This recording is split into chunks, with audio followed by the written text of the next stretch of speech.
허리띠를 졸라매도 벅찬 고물가 시대. 여러분 주머니 사정에 꼭 맞는 맞춤형 재테크 솔루션 처방해 드립니다. 짠테크 SOS 돈 되는 라디오 한국경제교육원 서형로 원장님과 함께하겠습니다. 안녕하십니까? 안녕하세요. 오늘은 어떤 이야기를 준비해 오셨을까요? 저희가 지난주 노후 준비에 대한 얘기를 했죠. 예. 제가 노후 준비 얘기를 할 때마다 연금 상품 중요성을 강조했지만 네. 배당주 투자로 대비하는 것도 괜찮은 방법이란 얘기를 하기도 했습니다. 예. 실제로 배당주 투자만으로 노후 준비를 하는 분들도 많고요. 특히 미국 배당주 또 미국 고배당주만 모아둔 ETF 투자하는 분들도 최근에 부쩍 많아졌는데요. 네. 해외 배당주로 노후 준비하는 건 꾸준한 현금 흐름을 기대할 수도 있다는 점에서 많이 추천하는 방법이지만 노후 리스크를 키울 수도 있습니다. 그래서 노후 준비로 해외 주식, 특히 배당주 투자를 할 때 어떤 점을 주의하면 좋을지 알아보고자 합니다. 예, 뭐 미국 배당주 투자로 뭐 경제적 자유 얻는 법, 파이어족 되는 법 이런 글들 저도 인터넷에서 많이 봐가지고 관심을 갖고 있는데 이 투자 시 좀 신중할 필요가 있다는 거죠. 그렇죠. 모든 투자에는 리스크가 따르죠. 네. 그리고 배당주는 파이어족이 아니더라도 주식 투자를 조금 무서워하는 분들에게도 비교적 안정적인 투자처럼 많은 사랑을 받아왔습니다. 예. 하지만 미국 배당주 역시 마냥 안정적이지만은 않고 실제로 최근은 좀 흔들리기도 했죠. 네네. 어떤 배당주를 고를 것이냐, 배당주 투자를 할 것이냐 말 것이냐 이 부분에 대해서도 할 얘기가 있지만 네. 이건 개인이 판단하는 영역이고요. 저는 해외 배당주 투자를 고려할 때 많이 놓치는 환율 리스크 꼭 고려하라고 말씀드리고 싶습니다. 예. 최근 원달러 환율이 하락하면서 미국 주식에 투자하는 분들은 한차손이 크다는 얘기를 많이 하는데요. 예. 미국 배당주에 투자했으면 달러로 배당을 받게 되는 거잖아요. 네. 그럼 환율에 따라 배당 금액이 달라지니까 이 부분도 염두에 둬야 하고요. 네. 국가별 세금 체계가 어떻게 되는지도 체크해야죠. 만일 투자하는 미국 배당주는 15% 세금을 원청 징수합니다. 네. 미국 말고 다른 국가에서도 배당세가 부과되는데요. 영국은 0%, 캐나다는 15에서 25% 순으로 등으로 차이가 있습니다. 이런 것도 잘 알아야 한다라는 말씀이시고요. 오늘 짠테크 SOS 돈 되는 라디오에서는 해외 배당주로 노후 준비할 때 주의할 점 무엇인지 따져보려고 합니다. 서형로 원장님께서 도움을 드립니다. 방송 듣다가 궁금한 점 있으시다면 문자로 참여해 주시면 되고요. 추첨을 통해서 커피 쿠폰도 보내드리겠습니다. 참여하실 번호는 샵 9730번입니다. 샵 9730. 짧은 문자는 50원, 긴 문자는 100원의 정보 이용료가 있고요. 또 콩 게시판이나 KBS 일라디오 유튜브 채널 통해서도 무료로 참여하실 수 있습니다. 여러분 많은 참여 부탁드리겠습니다. 그러면 방금 전에 말씀하신 것처럼 미국에서 얻은 이 배당 소득에 대해서는 15% 원천 징수되고 끝인가요? 아니요. 한국에서 네. 종합소득세 신고 시 추가 세금이 부과될 수 있습니다. 네. 미국 배당 소득에 다른 금융소득, 그러니까 이자나 국내 배당 등과 합산해서 금융소득 종합과세 기준 2천만 원 초과에 따라 세율이 적용되는데요. 예. 즉 해외 배당 소득을 포함한 금융소득이 2천만 원을 넘으면 누진세율이 적용돼 세금 부담이 커질 수 있다는 겁니다. 그리고 미국 배당주에 투자하고 계신 분들은 주목하고 있을 텐데요.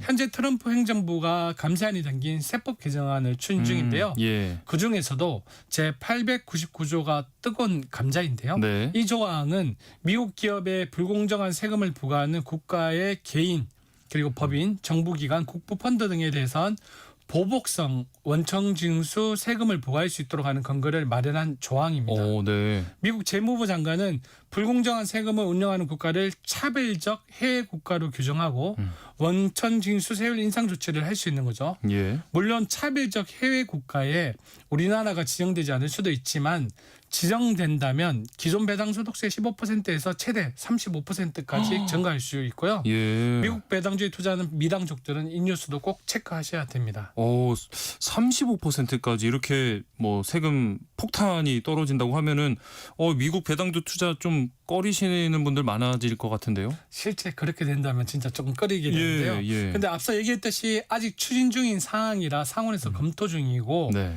이 조항이 상원까지 그대로 통과될 가능성은 아직 알 수가 없습니다. 네. 그리고 소정 없이 통과된다고 해도 이대로 전면 시행될 가능성도 미지수이고요.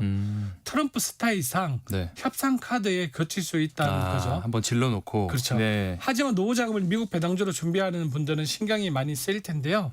최근 국내 국내 시장이 좋아지면서 국내 배당주로 옮겨갈까 이렇게 생각하는 분들도 있습니다. 네네. 대안이 될 수도 있지만 우리나라 주식은 배당금 관점에서는 아직까지 미국 주식보다 매력도가 높진 않죠. 지금까지는요. 예. 그래서 연금저축펀드, IRP 등 절세 계좌를 활용하는 방법이 좋은 대안이 될 수 있습니다. 네. 그리고 미국 주식 투자할 때는 이 배당 소득세 말고 이 투자 수익에 대한 세금, 양도소득세도 미리 알아둬야겠죠. 맞습니다. 미국은 비거주 외국인의 주식 양도 차익에 대해서는 가세하지 않는데 네. 우리나라에서 미국 주식 매도 차익에 대해 가세합니다. 예, 즉 해외 주식 양도 소득세인데요. 연간 250만 원을 기본 공제한 후 가세가 되는 방식인데요. 네. 해외 주식을 1년 동안에 매도해서 수익 차익이 250만 원이 넘으면 세금 신고 대상이 될 수 있는데 네. 세율은 지방세 포함해서 22%입니다. 꽤 높죠. 22. 네. 예를 들어서 해외 주식 미국 테슬라를 팔아서 1,000만 원 양도 차익을 냈다고 가정하면요. 예. 1,000만 원에서 250만 원을 뺀 금액 750만 원이죠. 네. 이 750만 원에서 22% 세율을 곱하면 세금이 165만 원이 되는 거죠. 와, 이 정도면은 꽤 이것도 좀 아깝다는 생각이 들 네, 수도 맞습니다. 있을 것 같은데 이 양도소득세를 좀 줄이는 방법은 없을까요? 양도소득세를 절세한다는 데 기준을 두고 초점을 맞춰본다면 네네. 연말쯤에 이익과 손실을 통산시키고 매년 연간 양도 차익을 250만 원 이하로만 실현한다면 세금을 한 푼도 안 낼 수 있죠. 예. 예를 들어서 뭐 가정을 해서 미국 주식에 테슬라하고 애플을 가지고 있는데 네네. 테슬라는 수익권이고 애플은 뭐 손해를 보고 있다는 예를 들어서. 가정하에서 네. 테슬라를 팔아서 300만 원의 양도 차익을 냈다면 네. 손실을 보고 있는 애플을 팔아서 250만 원 이하로 맞추는 방식으로 절세하는 분들도 많습니다. 네네. 그런데 이렇게 절세를 목적으로 손실난 것을 매도했는데도 양도소득세를 내야 할 때도 있는데요. 네. 매매 계약 체결일과 결제일의 차이 때문인데요. 네. 예를 들어서 12월 29일에 팔았다면 이날은 매매 계약 체결일이지만 결제일은 다음에 1월로 넘어가잖아요. 아하, 네. 따라서 의도한 대로 통산하거나 절세 범위 내로 수익 실현을 하지 못할 수도 있고요. 네. 그리고 환율도 생각해 봐야 합니다. 아하. 예를 들어 주당 100달러인 해외 주식을 원달러 환율이 1,000원일 때 샀는데 네. 이후에 주가가 내려가서 90달러의 주식을 팔게 됐으면 나한테는 손해잖아요. 예. 근데 이때 환율은 1,200원이 됐다고 가정을 하면 1,000원에서 1,200원으로. 그렇죠. 네. 살 때는 100달러를 환율 1,000원일 때 샀으니 10만 원에 사게 된 거죠. 10만 원. 네네. 그렇죠. 근데 팔 때에는 90달러를 1,200원에 팔았으니까 네. 10만 8천 원이 되니까 양도 차익이 8천 원이 발생하게 된 거죠.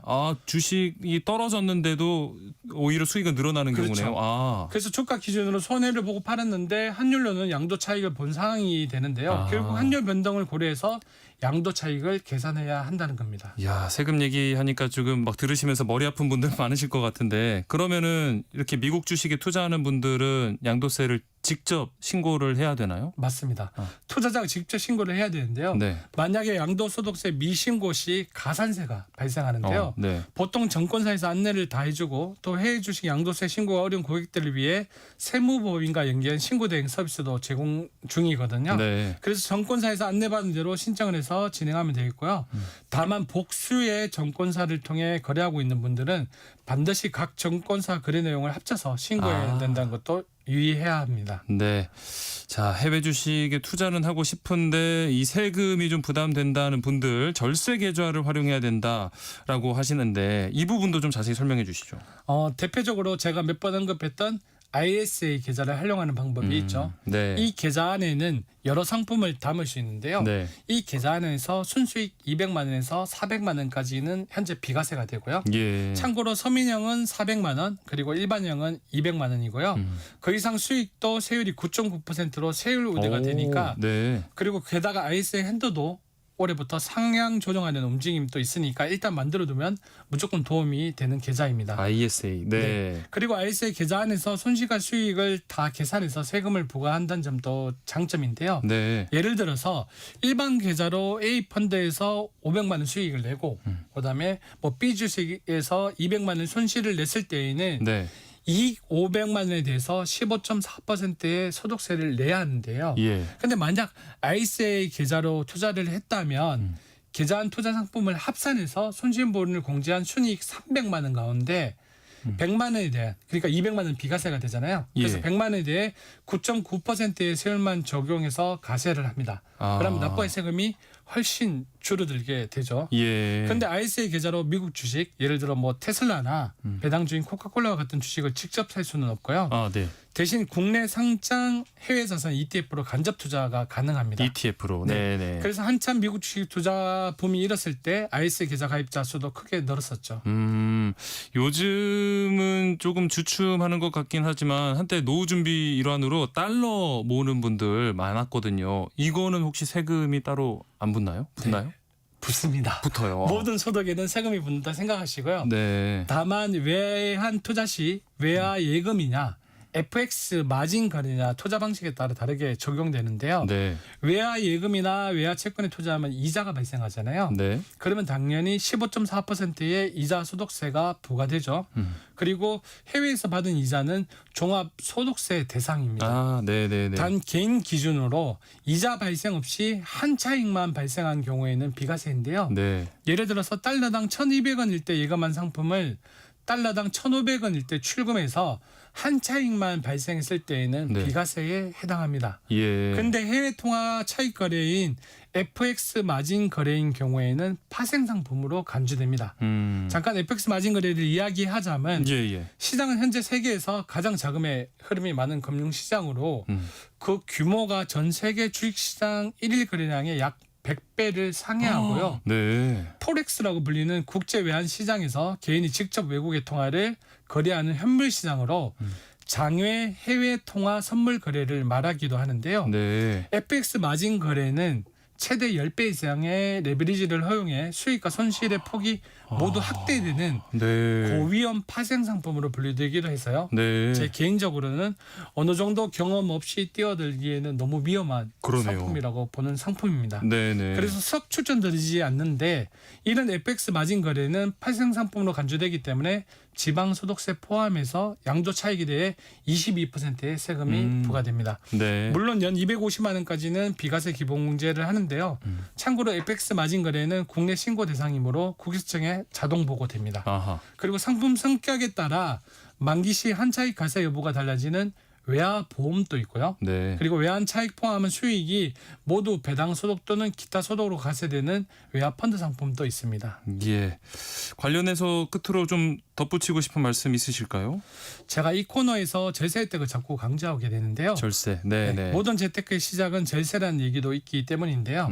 남들이 한다고 해서 무작정 따라하거나 수익률이 좋아 보인다고 해서 무작정 따라하기보다 네. 이 수익률 이면에 있는 세금은 어느 정도인지 절세 방법이 없는지 꼭 체크해 보시길 바랍니다. 예. 자, 오늘은 해외 주식, 특히 배당주 투자하는 분들이 체크해야 할 것들 살펴보고 있습니다.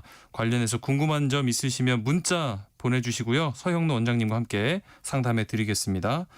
자, 그럼 여기서 노래 한 곡 듣고 오시죠. 울랄라 세션과 아이유가 부른 애타는 마음 듣고 오겠습니다. 아이유와 울랄라 세션이 함께 부른 애타는 마음 듣고 왔습니다. 노래 나가는 동안 또 문자 많이 보내주셨는데요.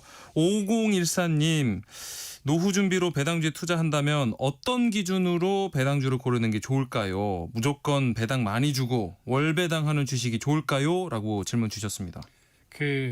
노후 준비 상품으로 배당주를 선택을 한 거잖아요. 네. 그렇다면 노후에서 가장 중요한 거는 연금처럼 매달 들어오는 돈이 아니고 네. 안정적으로 고정적으로 들어오는 게 중요하다고 생각이 들기 때문에 예. 만약에 5014님께서 특별히 난 배당주 투자만으로 노후 준비를 한다는 이런 어떤 결정을 내리지 않았다면 네. 저는 오히려 배당주 ETF를 추천드립니다. 예. 그러니까 배당 수익률이 3% 이상 계속 지급되고 네. 그리고 20년 이상 연속 배당을 지급하는 오란 기업으로 구성된 ETF 상품이 있거든요. 예. 찾아보시면 나올 겁니다. 네네. 이런 고배당 ETF 상품으로 안정성도 높이고 포트폴리오도 조금씩 성장할 수 있는 걸로 구성해 나가는 게 좋다고 생각이 됩니다. 개별 주식보다는 배당주 ETF를 네. 한번 고려해 보시라 말씀이셨고요.